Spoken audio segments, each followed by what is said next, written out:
Assalamualaikum. Selamat datang di channel Ki Bagus Purwas. Pada video kali ini, saya akan membahas tentang kisah Sunan Kalijaga.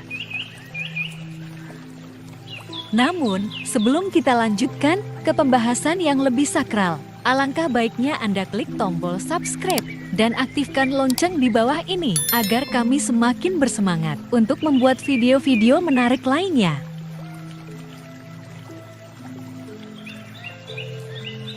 Sunan Kalijaga terlahir pada tahun 1450 Masehi di Tuban. Beliau wafat di Kadilangu, Demak pada tahun 1513 Masehi. Ayahnya seorang bangsawan bernama Raden Ahmad Sahuri yang merupakan Adipati Tuban VIII. Sedangkan ibunya adalah puteri dari Raden Kidang Telangkas yakni Dewi Nawangarung. Beliau sangat berperan penting dalam penyebaran agama Islam tak hanya di kawasan Jawa Tengah, tapi juga Jawa Barat. Hal ini diperkuat dengan keikutsertaannya dalam pembangunan Masjid Agung Cirebon dan Masjid Agung Demak. Sunan Kalijaga memiliki nama asli Pangeran Santikusumo karena beliau merupakan anak Adipati Tuban, maka ia pun memiliki gelar sebagai Raden Mas Syahid. Penyematan nama Sunan Kalijaga ini ada alasannya. Jadi pada saat beliau menjadi murid Sunan Bonang mencoba mengetes kegigihannya.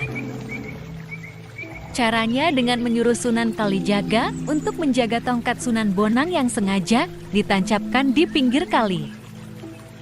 Sunan Kalijaga pun menjaga tongkat tersebut selama berhari-hari tanpa meninggalkan tempatnya hingga Sunan Bonang datang kembali mengambil tongkatnya. Dari sinilah Sunan Bonang memberikan nama Sunan Kalijaga karena telah menjaga tongkat yang ditancapkan di pinggir kali. Ada juga yang mengatakan kalau nama Sunan Kalijaga ini didapat karena di awal-awal masa berdakwahnya.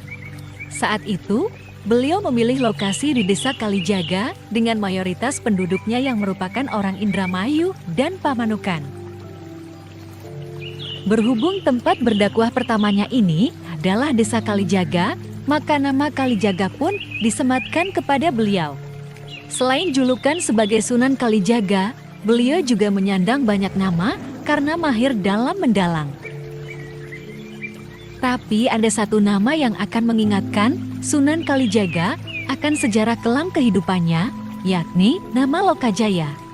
Sunan Kalijaga mendapatkan nama tersebut karena dulunya beliau ini gemar merampok dan membunuh orang. Di masa mudanya, Sunan Kalijaga memang merupakan seorang berandalan yang kerap melakukan kejahatan seperti merampok hingga membunuh orang. Perilaku yang dimilikinya ini sebenarnya berjalan bukan tanpa alasan.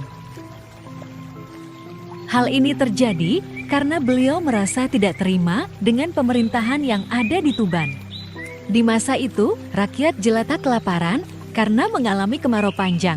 Tetapi pemerintah Tuban justru menarik pajak dan upeti dari mereka. Oleh karena itu, sebagai bentuk protes, Sunan Kalijaga memutuskan untuk merampok harta para bangsawan dan pejabat.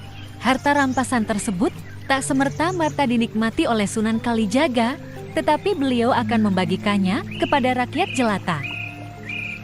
Perilaku tidak terpujinya ini pun berhenti setelah beliau bertemu Sunan Bonang.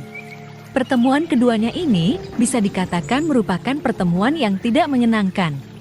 Ini karena waktu itu Sunan Kalijaga berniat untuk merampok Sunan Bonang yang sedang lewat di daerah Tuban.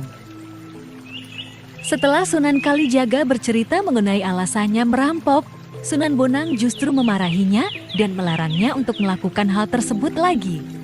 Meski Sunan Bonang mengerti maksud dari niat Sunan Kalijaga, ia melarang keras untuk Sunan Kalijaga merampok. Karena menurut Sunan Bonang, sedekah kepada orang dengan cara merampok orang lain sama saja dengan membersihkan pakaian dengan air kencing. Setelah bertemu dengan Sunan Bonang, akhirnya Sunan Kalijaga bertobat dan berjanji tidak mengulangi perbuatannya lagi. Beliau pun memutuskan untuk menjadi murid dari Sunan Bonang. Setelah berguru pada Sunan Bonang, Sunan Kalijaga memutuskan untuk berdakwah ke beberapa daerah di Jawa. Uniknya, Sunan Kalijaga memilih wayang sebagai media dakwahnya. Sunan Kalijaga sangat dikenal oleh masyarakat sebagai pendalang yang handal. Beliau bisa mendalang dengan sangat baik. Saat beliau mendalang tersebut, disisipkanlah unsur-unsur serta ajaran Islami.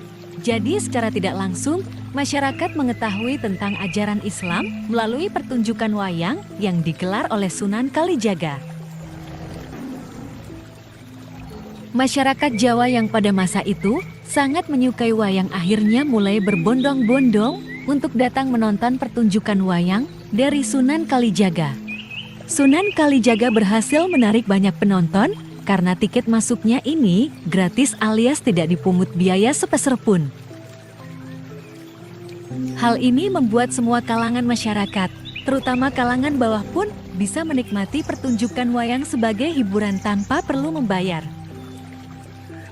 Namun, meski gratis, Sunan Kalijaga memberikan syarat khusus bagi masyarakat yang hendak menonton pertunjukan wayang tersebut. Sunan Kalijaga meminta para penonton untuk mengucapkan 2 kalimat syahadat sebagai tiket masuk. Tentu tidak mudah bagi masyarakat Jawa yang pada saat itu menganut animisme untuk menerima ajaran Islam. Oleh karena itu, supaya masyarakat Jawa bisa menerima ajaran agama Islam, Sunan Kalijaga memadukan naskah kuno dengan ajaran Islam dalam pertunjukannya. Naskah kuno yang dipentaskan seperti lakon Dewa Ruci, layang Kalimasada, lakon Petruk Menjadi Raja, dan lain sebagainya. Kemudian di dalam naskah tersebut kerap disisipkan ajaran-ajaran kebaikan dari Islam. Selain itu, Sunan Kalijaga juga menambahkan karakter-karakter baru yang hingga saat ini masih sangat populer seperti Semar, Bagong, Petruk, dan Gareng. Tidak hanya menggunakan wayang dalam berdakwah, tapi Sunan Kalijaga juga menggunakan jenis kesenian lainnya seperti tembang. Beberapa tembang ternama yang masih sering dinyanyikan oleh masyarakat Jawa adalah ilir-ilir. Dalam lagu ilir-ilir, tersiratkan makna jika seseorang bisa bangkit dari keterpurukan.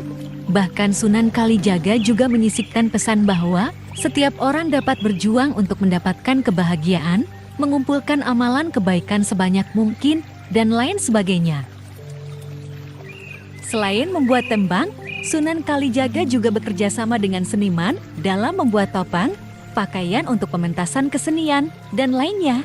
Ternyata, seluruh teknik dakwah Sunan Kalijaga ini dipengaruhi dari ajaran Sunan Bonang yang juga menggunakan seni dalam berdakwah.